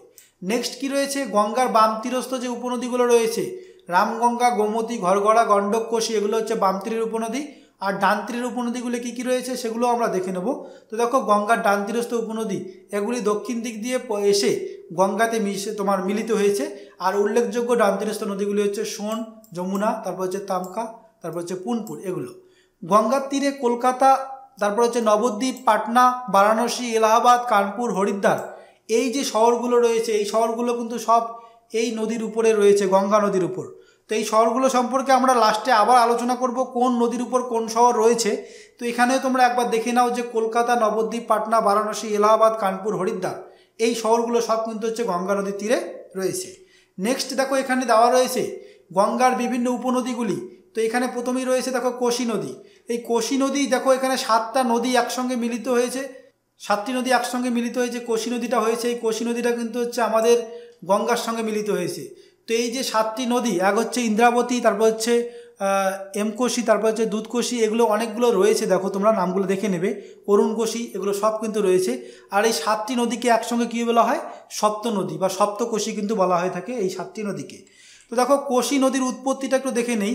তো কোশি নদীটি কিন্তু হচ্ছে নেপালের উত্তরে নেপাল তিব্বত সীমান্তের কাছে নেপালের হিমালয়ের পার্বত্য থেকে উৎপত্তি হয়েছে। তো এটি হচ্ছে নেপালের তিব্বত সীমান্তের কাছে নেপাল হিমালয় পর্বত থেকে কিন্তু এটি উৎপত্তি হয়েছে। এরপরে কি যাব, এরপরেই আমরা যাব হচ্ছে ঘরঘরা নদী। তো দেখো ঘরঘরা নদীটি হচ্ছে যেটা রয়েছে এটি হচ্ছে অন্তঃসীমান্ত নদী, আর এটি কিন্তু হচ্ছে তিব্বতের মালভূমিতে অবস্থিত মানস সরোবরের কাছ থেকে উৎপন্ন হয়েছে। আর ঘরঘরা নেপালের হিমালয়ের মধ্য দিয়ে প্রবাহিত হয়ে এবং ভারতের ব্রহ্মঘাটে শরৎ নদীর সঙ্গে কিন্তু মিলিত হয়েছে। আর এই নদীটি বিহারের রেভেলগঞ্জে গঙ্গার সাথে মিলিত হয়। আর এটি কিন্তু হচ্ছে গঙ্গার একটি বৃহত্তম তোমার উপনদী যে রয়েছে যমুনার পরে কিন্তু রয়েছে, এটা হচ্ছে দ্বিতীয় দীর্ঘতম উপনদী। এরপরে আমরা কি যাব, এরপরে দেখো আমরা দেখে নেব হচ্ছে রামগঙ্গা এবং গোমতী, এগুলো কিন্তু সব রয়েছে গঙ্গার বাম তীরের উপনদী। তো দেখো এখানে রামগঙ্গা যেটা রয়েছে সেটা উৎপত্তি কোথায়, উত্তরাখণ্ডের গাড়োয়াল অঞ্চল থেকে এর উৎপত্তি হয়েছে। আর গোমতী হচ্ছে উত্তরপ্রদেশের হিমালয় অঞ্চল থেকে কিন্তু এটা উৎপত্তি হয়েছে। নেক্সট আমরা জানবো সেটা হচ্ছে গঙ্গার যে ডান তীরের উপনদীগুলো রয়েছে উল্লেখযোগ্য, সেই ডান তীরের উল্লেখযোগ্য নদীগুলো সম্পর্কে জানবো। তো প্রথমেই আমরা জানবো হচ্ছে যমুনা। তো দেখো যমুনা কোথায় উৎপত্তি হয়েছে, যমুনোত্রী হিমবাহ থেকে উৎপন্ন হয়ে যমুনা গঙ্গার প্রধান ও সবচেয়ে বড় উপনদী, যমুনা গঙ্গার ডান তীরের একটি উপনদী। আর যমুনার উপনদীগুলি কী কী রয়েছে, এরও কিন্তু কিছু উপনদী রয়েছে। কি কি, বাম তীরের উপনদী হচ্ছে হিন্দন, সারদা, গিরি, তারপর ডান তীরের উপনদী কি চম্বল, বেতোয়া, কেন, টোন্স, এগুলো কিন্তু হচ্ছে ডান তীরের উপনদী। আর এটি কিন্তু হচ্ছে এলাহাবাদের কাছে গঙ্গার সঙ্গে মিলিত হয়েছে। এরপরে আমরা যাব হচ্ছে সোন। সোন হচ্ছে কি অমরকণ্টক শৃঙ্গ থেকে উৎপত্তি লাভ করে পাটনার সামনে গঙ্গার সাথে মিলিত হয়েছে। রিহান্দ ও সরয়ু নদী এগুলো কিন্তু সব হচ্ছে সোন নদীর উপনদী। এছাড়া দেখো কি রয়েছে, পৃথিবীর বৃহত্তম বদ্বীপ, এই গঙ্গেয় বদ্বীপ কিন্তু হচ্ছে একটি পৃথিবীর বৃহত্তম বদ্বীপ। আর এই সোন নদী যেখানে উৎপত্তি লাভ করেছে সেখানে কিন্তু নর্মদা উৎপত্তি লাভ করেছে। সোন নদী হচ্ছে ওই জায়গায় উৎপত্তি, অমরকণ্টকে উৎপত্তি লাভ করে, অমরকণ্টকে যেখানে উৎপত্তি লাভ করেছে সেখান থেকে উৎপত্তি লাভ করে পূর্ব দিকে গেছে। আর অপর দিকে নর্মদা নদী কিন্তু এই অমরকণ্টক থেকে উৎপত্তি লাভ করে একদম পশ্চিম দিকে প্রবাহিত হয়েছে। অনেক সময় কিন্তু পরীক্ষায় এসে থাকে যে কোন দুটি নদী একই জায়গায় উৎপত্তি লাভ করে ভিন্ন দিকে প্রবাহিত হয়েছে, অর্থাৎ একটি পূর্ব দিকে একটা পশ্চিম দিকে, সেটা কিন্তু হচ্ছে সোন নদী। নেক্সটে আমরা যাব কি, নেক্সট হচ্ছে এই যে গঙ্গার প্রধান শাখা নদীগুলো রয়েছে সেই শাখা নদীগুলো সম্পর্কে জানবো। এক হচ্ছে কি ভাগীরথী ও হুগলি, এই নদী থেকে অসংখ্য শাখা নদী বদ্বীপ অঞ্চলে প্রবাহিত হয়েছে। তারপরে গঙ্গার শাখা নদী কী কী রয়েছে, ভৈরবী, তারপর হচ্ছে জলঙ্গি, তারপর হচ্ছে মাথাভাঙা, চূর্ণী, পিয়ালি, তারপর হচ্ছে রায়মঙ্গল, জামিয়া, সপ্তমুখী, তারপর হচ্ছে মাতলা, গড়াই, বরতলা, এগুলো কিন্তু হচ্ছে শাখা নদী। শাখা নদী সম্পর্কে আমরা আগেই জেনেছি যে শাখা নদী কি, শাখা নদী হচ্ছে যেখানে গিয়ে নদী কোনো সাগরে বা কোনো সমুদ্রে মিলিত হয় সেখানে কিন্তু হচ্ছে তার প্রবাহ, তার যে জলের গতি সেটা কিন্তু অনেকটাই কমে যায়। কমে যাওয়ার ফলে কিন্তু বিভিন্ন শাখায় পরিণত হয়ে সাগরে গিয়ে মেশে। তো সেখানে যে শাখাগুলো সৃষ্টি হয়, বিভিন্ন ছোট ছোট নদীর সৃষ্টি হয়, সেগুলোকে কিন্তু বলা হয় হচ্ছে শাখা নদী। আর এগুলো কিন্তু সব হচ্ছে গঙ্গার শাখা নদী। তো দেখো গঙ্গার ডান তীরের উপনদীগুলো দেখে নেই। তো দেখো রয়েছে কি বাসলই, ব্রাহ্মণী, তারপর হচ্ছে দ্বারকা, তারপর ময়ূরাক্ষী, এগুলো হচ্ছে পশ্চিমবঙ্গে রয়েছে। অজয়, দামোদর, তারপর রূপনারায়ণ, হলদি, এগুলো সব কিন্তু হচ্ছে গঙ্গার ডান তীরের উপনদী। তো ডান তীরের উপনদী দেখো হলদি কোথায় মিলিত হয়েছে, হলদি হচ্ছে কাঁসাই ও কেলেঘাই, এই দুটো নদীর মিলিত প্রবাহই কিন্তু হচ্ছে হলদি নদী। আর রূপনারায়ণ হচ্ছে কি শিলাই ও দ্বারকেশ্বর, এই দুটি নদীর মিলিত প্রবাহ হচ্ছে কি রূপনারায়ণ। এগুলো কিন্তু খুব ইম্পর্টেন্ট রয়েছে, এগুলো যেহেতু পশ্চিমবঙ্গের আর আমরা পশ্চিমবঙ্গ থেকে বিলং করি তার জন্য কিন্তু এগুলো খুবই ইম্পর্টেন্ট রয়েছে। এরপরে কি রয়েছে গঙ্গার ডান তীরের উপনদী, পরে এবার হচ্ছে বাম তীরের উপনদী, রামগঙ্গা, গোমতী, ঘরগড়া, কোশি, গণ্ডক, তারপর হচ্ছে বামমতী, তারপর হচ্ছে মহানন্দা, এগুলো সব হচ্ছে বাম তীরের উপনদী। নেক্সট কি রয়েছে, চম্বলের উপর কোটার কাছে যে গঙ্গা তোমার গান্ধীসাগর বাঁধ হয়েছে, এটা কিন্তু রয়েছে হচ্ছে চম্বলের উপর কোটার কাছে, এটা রয়েছে কোথায়, গঙ্গা নদীর উপর। নেক্সট হচ্ছে কি চম্বলের উপনদী কী কী রয়েছে, ডান তীরে কালী, সিন, তারপর হচ্ছে বাম তীরে হচ্ছে বাঁশ। এরপরে হচ্ছে কোশি, এই কোশি যে নদীটা রয়েছে এই কোশি নদীকে কি বলা হয়, এই কোশি নদীকে কিন্তু হচ্ছে বিহারের দুঃখ বলা হয়ে থাকে, মোস্ট ইম্পর্টেন্ট। নেক্সট হচ্ছে কি সারদা, নেপালের হিমালয়ের মিলাম হিমবাহ থেকে উৎপন্ন হয়েছে। নেক্সট হচ্ছে মহানন্দা হলো কি গঙ্গার বাম তীরের শেষ উপনদী, এটা হচ্ছে একদম বাম তীরের শেষ উপনদী।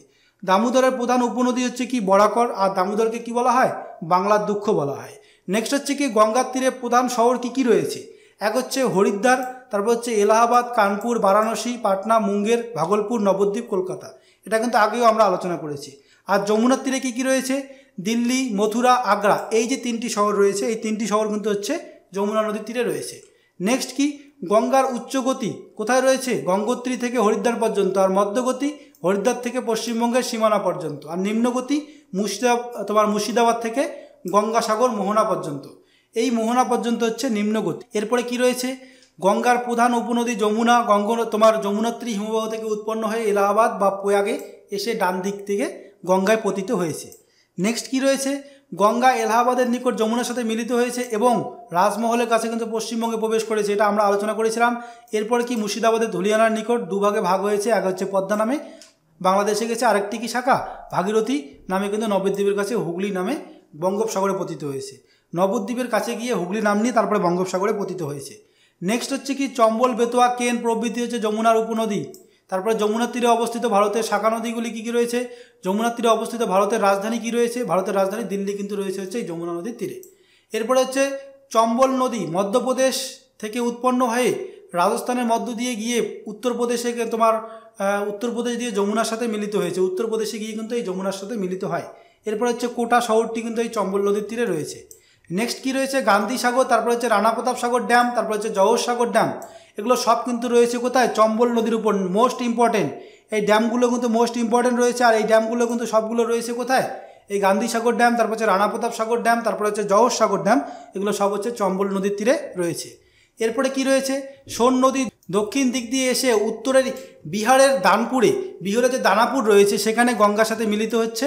আর মধ্যপ্রদেশের ইন্দ্রপুরী ব্যারেজের সোন নদীর উপর অবস্থিত এটি। ঘরঘরা, এরপরে জানবো আমরা ঘরঘরা সম্পর্কে। তো দেখো মানস সরোবরের নিকট উৎপত্তি হয়েছে হচ্ছে এই ঘরঘরা নদীর। আর এটি হচ্ছে নেপালের কর্ণালী নামে পরিচিত। এর নাম কিন্তু নেপালে অন্য রয়েছে, কী নাম? কর্ণালী। আর প্রধান উপনদী কী রয়েছে? সরয়ু। এই সরযু কিন্তু হচ্ছে এই ঘরঘরা নদীর প্রধান উপনদী। আর এই সরযু নদী কিন্তু হচ্ছে তীরে রয়েছে কোন শহর? অযোধ্যা শহর কিন্তু রয়েছে হচ্ছে এই নদীর তীরে। কোশি নদী প্রায়ই গতিপথ পরিবর্তন করে। এই কোশি নদী কিন্তু প্রায়ই গতিপথ পরিবর্তন করে আর বন্যার প্রচুর ক্ষয়ক্ষতি করে বলে এই কোশি নদীকে বিহারের দুঃখ বলা হয়ে থাকে। এটা আমরা পূর্বেই আলোচনা করেছি। নেক্সট কি রয়েছে? ব্রহ্মপুত্র। তো দেখো ব্রহ্মপুত্র যেখানে উৎপত্তি হয় সেখান থেকেই কিন্তু উৎপত্তি হয়েছে কার? সিন্ধু নদীর। এই পার্শ্ববর্তী অঞ্চলে তিব্বতের মানস সরোবরের কাছে সেখানেই কিন্তু উৎপত্তি হয়েছে হচ্ছে ব্রহ্মপুত্রর, আর সেখানে উৎপত্তি হয়েছে হচ্ছে সিন্ধু নদীর। তো এই ব্রহ্মপুত্র হচ্ছে মানস সরোবরের নিকটবর্তী চিমায়ংদুং হিমবাহ থেকে উৎপত্তি লাভ করে। আর তিব্বতে এই ব্রহ্মপুত্রটি সাংপো, আর চীনে কিন্তু এর নাম কি রয়েছে? ইয়ারলাং জাংবো।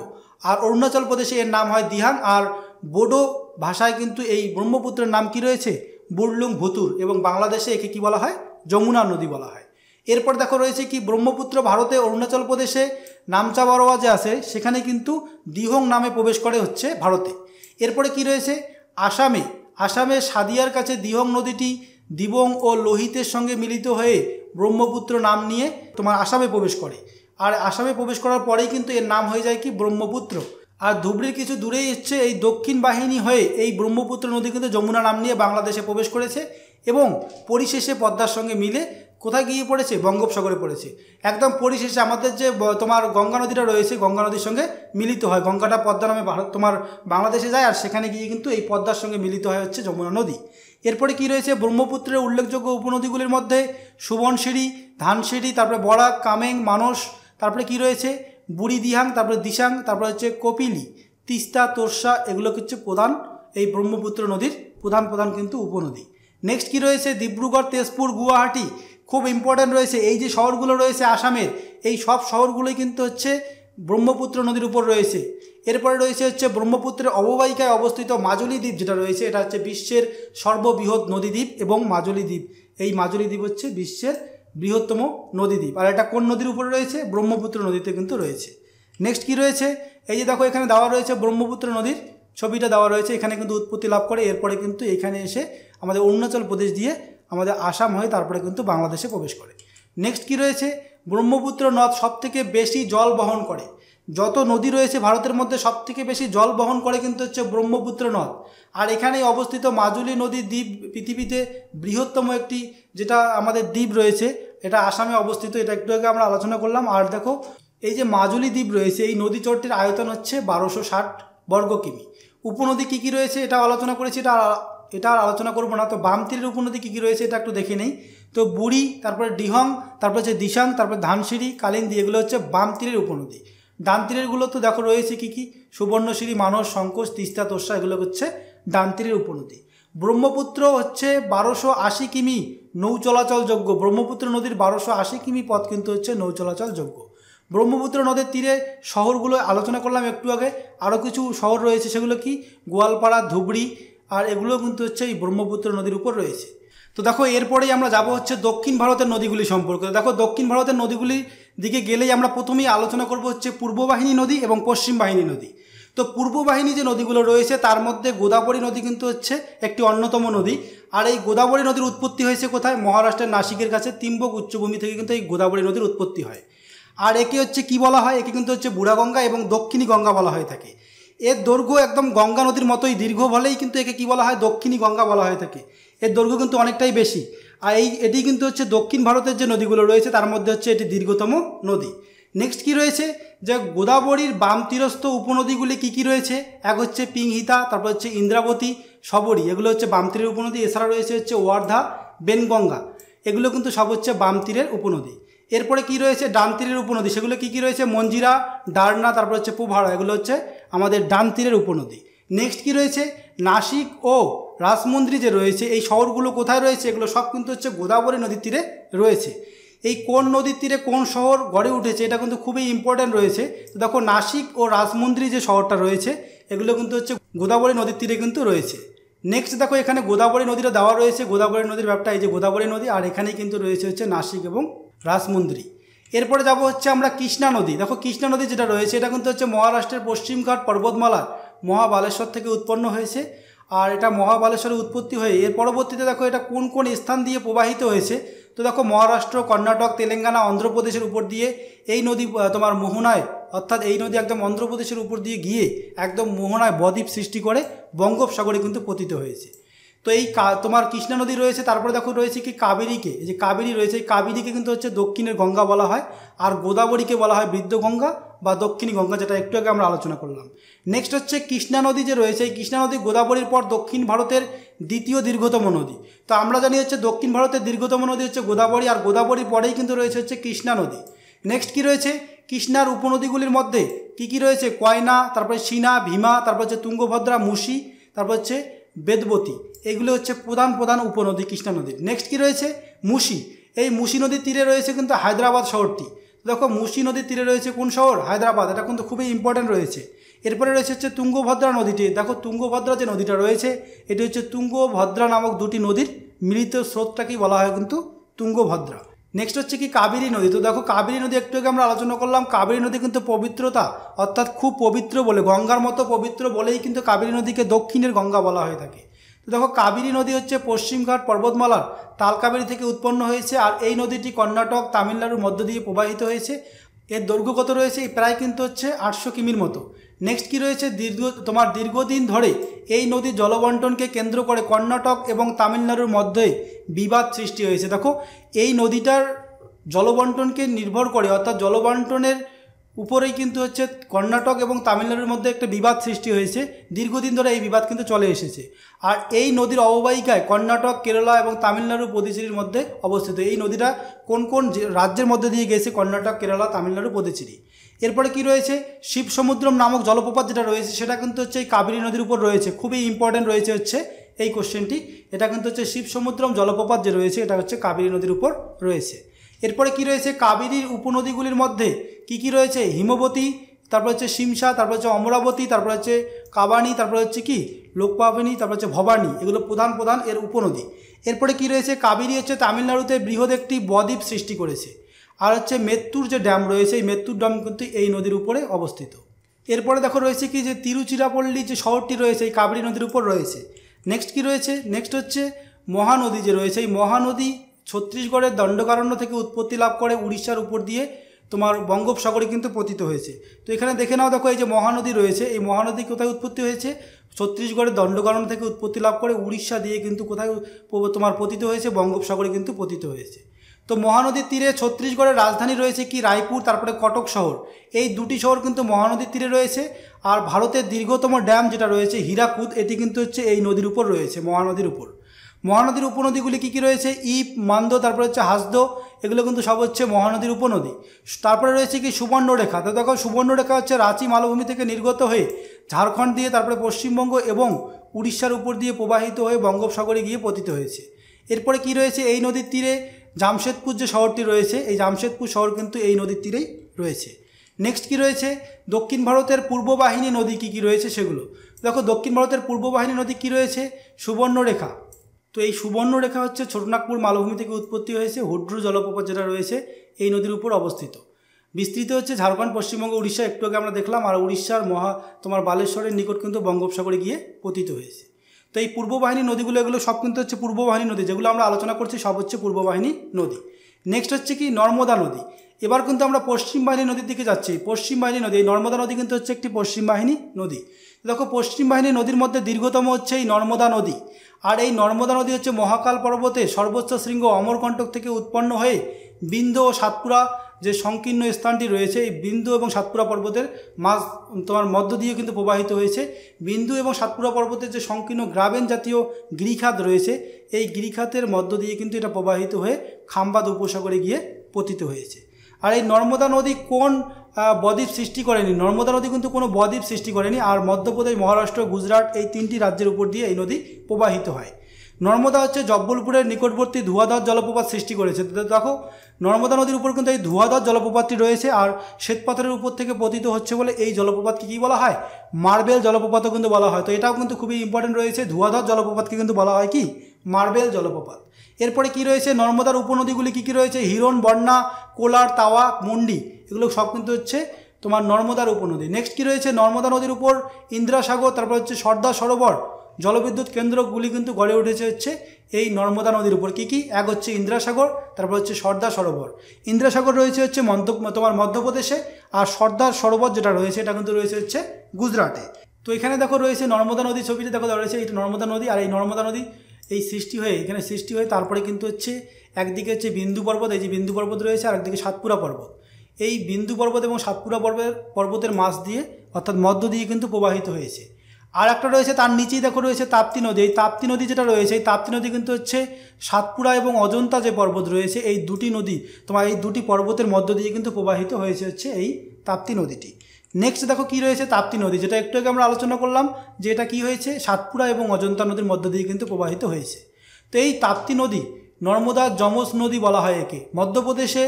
মধ্যপ্রদেশের মহাদেব পর্বতের মুলতাইয়ের রিজার্ভ ফরেস্ট থেকে উৎপন্ন হয়ে সাতপুরা এবং অজন্তা পর্বতের মধ্যবর্তী গ্রস্ত উপত্যকা দিয়ে প্রবাহিত হয়ে সুরাটের কাছে খাম্বাদ উপসাগরে পড়েছে। এরপরে দেখো তাপ্তি সম্পর্কে আরও জানবো, সেটা হচ্ছে কি তাপ্তির কিন্তু মোট দৈর্ঘ্য হচ্ছে 730 কিমি। আর এই যে তাপ্তি নদী এর উৎপত্তি হচ্ছে মহাদেব পর্বতের মুলতাই উচ্চভূমি আর তাপ্তির উপত্যকা গ্রস্ত উপত্যকা। এই যে উপত্যকাটা রয়েছে এটা কিন্তু হচ্ছে এক ধরনের গ্রস্ত উপত্যকা। এরপর দেখো রয়েছে কি সুরাটের নিকট খাম্বাদ উপসাগরে কিন্তু এটা পতিত হয়। আর এর উপনদীগুলি হচ্ছে পুমা, বেতুল, পাটবি, তারপর হচ্ছে গঞ্জল, মোড় এগুলো, আর বাম তীরের যেগুলো রয়েছে সেগুলো কি? গিডনা, কেরি, শিপ্রা। নর্মদা ও তাপ্তি নদীর মোহনার কোন বদ্বীপ গড়ে ওঠেনি? তোমার নর্মদা ও তাপ্তি নদী যে রয়েছে এই নর্মদা এবং তাপ্তি নদীর মোহনা অঞ্চলে কিন্তু কোনো বদ্বীপ গড়ে ওঠেনি। কোন কোন শহর রয়েছে এই তোমার তাপ্তি নদীর উপর? সুরাট আর হচ্ছে জলগাঁও, এই শহরগুলো কিন্তু রয়েছে হচ্ছে তাপ্তি নদীর উপর। নেক্সট দেখো রয়েছে কি? লুনি নদী। তো আমরা তো জানি যে লুনি নদী কি? লুনি কিন্তু হচ্ছে একটি অন্তর্বাহিনী নদী। আর অন্তর্বাহিনী নদী কাকে বলা হয়? যে নদী আমাদের কোনো দেশে উৎপত্তি হয়ে সেখানকারই কোনো জলাভূমি বা কোনো হ্রদে গিয়ে পতিত হয়, অর্থাৎ কোনো আন্তর্জাতিক সীমানা স্পর্শ করে না বা কোনো সমুদ্র বা সাগরে গিয়ে পতিত হয় না, সেই নদীগুলোকেই কিন্তু বলা হয় হচ্ছে অন্তর্বাহিনী নদী।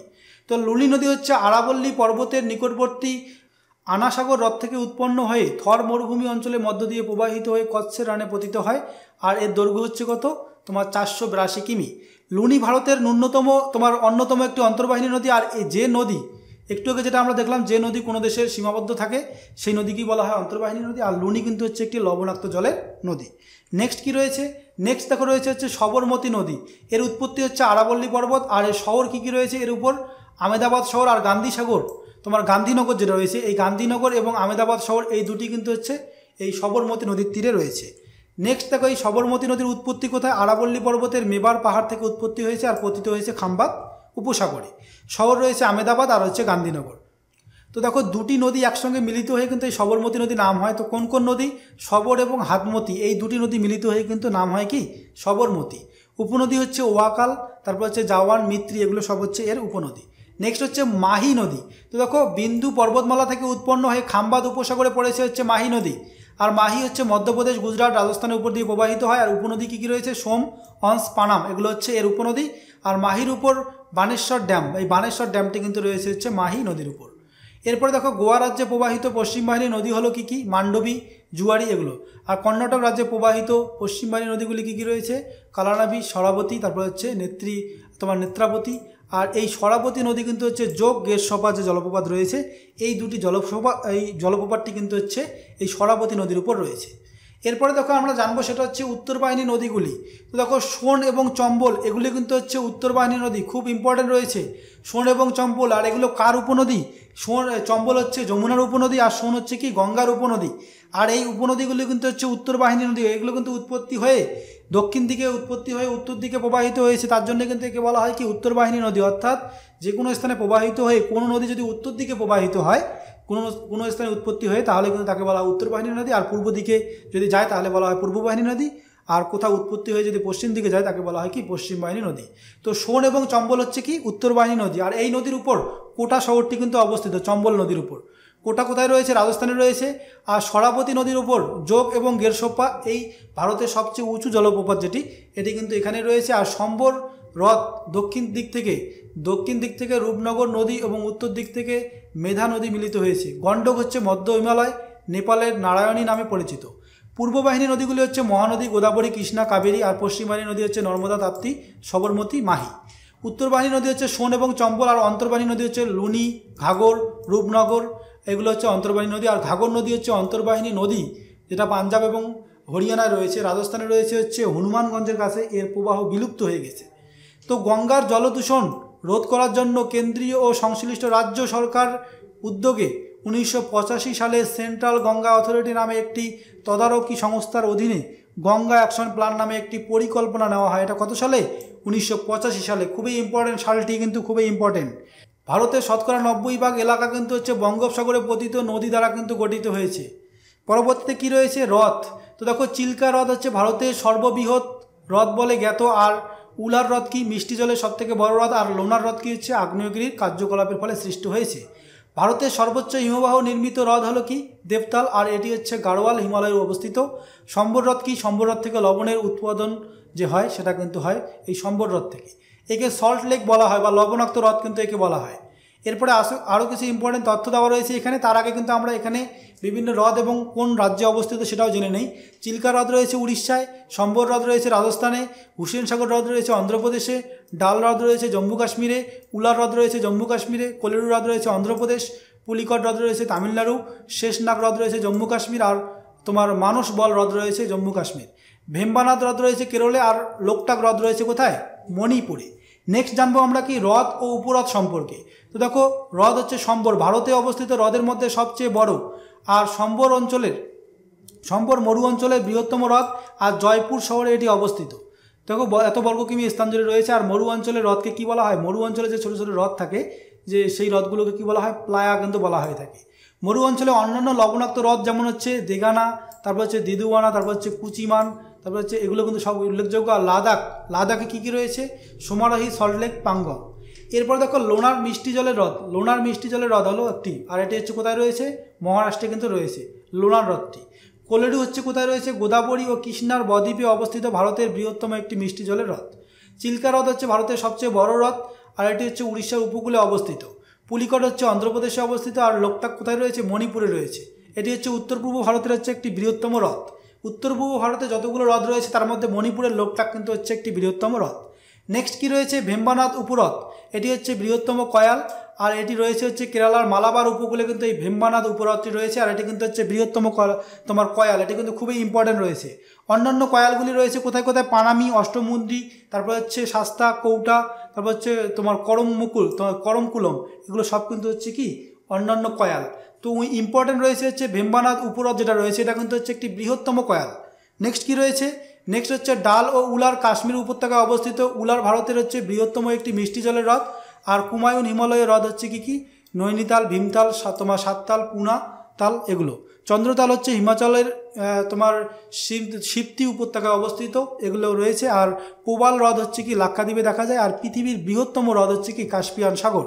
পৃথিবীর বৃহত্তম মিষ্টি জলের হ্রদ হচ্ছে সুপ্রিয়র। পৃথিবীর গভীরতম হ্রদের নাম কি? রাশিয়ার বৈকাল হ্রদ। এটি কিন্তু হচ্ছে পৃথিবীর গভীরতম হ্রদ। নেক্সট কি রয়েছে? পৃথিবীর দীর্ঘতম হ্রদ, সেটা হচ্ছে মরুসাগর হ্রদ। এটা হচ্ছে সর্বাধিক লবণাক্ত হ্রদ কিন্তু এই মরুসাগর হ্রদ। আর এটি হচ্ছে পৃথিবীর একটি দীর্ঘতম হ্রদ। নেক্সট কি রয়েছে? ভারতের বৃহত্তম সাধু জলের হ্রদ, এটা হচ্ছে উলার। তো তারপরে কি রয়েছে? নদী দ্বারা সঞ্চয়ের ফলে অশ্বক্ষুরাকৃতির যে হ্রদ সৃষ্টি হয় তাকে গাঙ্গেয় প্রবাহে দেখা যায়। আর এটি হচ্ছে নদীর কোথায় দেখা যায়? নিম্ন প্রবাহে কিন্তু এটি লক্ষ্য করা যায়। এরপরে কি রয়েছে? ভাকরাবাদের পিছনে তোমার গোবিন্দ সাগর, তারপর হচ্ছে চম্বল নদী, রানা প্রতাপ সাগর, তারপর হচ্ছে দামোদর নদীতে কি রয়েছে? পাঞ্চেত জলাধার কিন্তু মানুষ দ্বারা সৃষ্ট হ্রদ। এগুলো সব মানুষের দ্বারা সৃষ্টি হয়, এগুলো কিন্তু হচ্ছে কৃত্রিম হ্রদ। নেক্সট কি রয়েছে? ঘোনা হ্রদ, এগুলো হচ্ছে দেবপ্রয়াগে রয়েছে, এগুলো হচ্ছে ঘোনা হ্রদ। তারপরে কি রয়েছে? তারপরে দেখো রয়েছে ভারতের যে জলপ্রপাত দেওয়া রয়েছে, উল্লেখযোগ্য জলপ্রপাতগুলো কিন্তু এখানে দেওয়া রয়েছে। এক হচ্ছে কুঞ্চিকল জলপ্রপাত, এটা রয়েছে কর্ণাটকে। আর এটা হচ্ছে বৈশিষ্ট্য কি? এটা হচ্ছে বরাহি নদী যে রয়েছে, এই বরাহি নদীর উপর কিন্তু এটা গড়ে উঠেছে। নেক্সট হচ্ছে দুধসাগর যে জলপ্রপাত রয়েছে, এটা হচ্ছে কর্ণাটক ও গোয়ায় রয়েছে। এটা হচ্ছে মান্ডবী নদী যে রয়েছে সেখানে। আর যোগ জলপ্রপাত হচ্ছে কর্ণাটকে রয়েছে, শরাবতী নদীর তীরে। নেক্সট কি রয়েছে? তোমার নেক্সট রয়েছে কিন্তু হচ্ছে শিব সমুদ্রম, সেটা হচ্ছে কর্ণাটকে রয়েছে, কাবেরী নদীর উপর। নেক্সট কি রয়েছে হুড্রু জলপ্রপাত, এটা হচ্ছে ঝাড়খণ্ডে রয়েছে আর এটা হচ্ছে তোমার সুবর্ণরেখা নদীর উপর।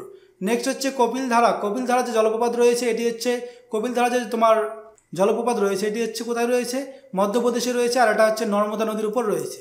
এরপরে হচ্ছে দুগ্ধধারা, এটা হচ্ছে মধ্যপ্রদেশে রয়েছে আর এটাও কিন্তু নর্মদা নদীর উপর রয়েছে। এরপরে হচ্ছে ধুয়াধার জলপ্রপাত, এটা হচ্ছে মধ্যপ্রদেশে রয়েছে, এটা হচ্ছে কোথায় রয়েছে নর্মদা নদীর উপর। নেক্সট কি রয়েছে নদী তীরবর্তী শহরগুলো একটু জেনে নেই। দেখো কলকাতা শহরটি রয়েছে হচ্ছে হুগলি নদীর উপর, আর হুগলি হচ্ছে কি গঙ্গা নদীর পরবর্তীতে নাম পরিবর্তন হয়ে হুগলি নদী হয়।